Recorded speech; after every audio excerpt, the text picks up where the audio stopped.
तुझं शेतीचं व्यवस्थापन हे खरं तर इनामके परिवार बरेच वर्ष पाहतोय हां, खरं तर. म्हणजे आता ते अजूनही आजतागायत मला वाटतं पाहतात खरं तर. हां, त्यांच्याविषयी थोडं काय सांगताल हां. म्हणजे?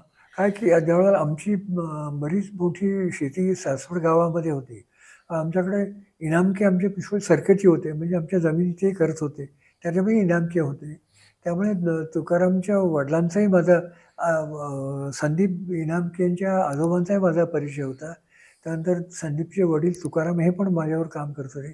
आता माझी सासवडची जी काही थोडीफार शेती आहे रामबाग, ते तुकाराम इनामके संदीपचे वडील पाहतात.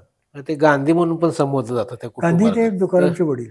अच्छा, मग ते गांधी काय माहिती इनामके गांधी हे खरं काय ते कॉम्बिनेशन काय आहे? होतं तुकारामच्या वडिलांचा गांधींशी महात्मा गांधींशी परिचय होता. वाह! बरं. एवढंच नाही तर महात्मा गांधींनी त्यांना एक पत्र लिहिलेलं होतं. ते पत्र पण त्यांच्याकडे आहे.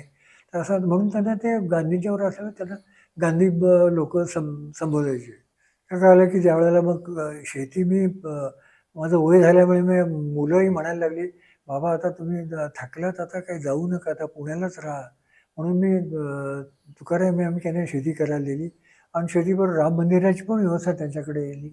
राम मंदिराची मंदिर असल्यामुळे झाडझूड करणं, हे करणं आणि तुकारामांची पत्नी संजीवनी या पण अतिशय कामसुयत आणि रामबागेतलं सगळं शेतीचं काम वगैरे त्या जरूर खुरपणी, पेरणी, काढणी सगळी पिकं जी करायची घेवडा, भेंडी, गहू, कांदा ही सगळी जी पिकं करायची ते सगळं तुकाराम आणि त्याची पत्नी संजीवनी दोघं जण बघायचे.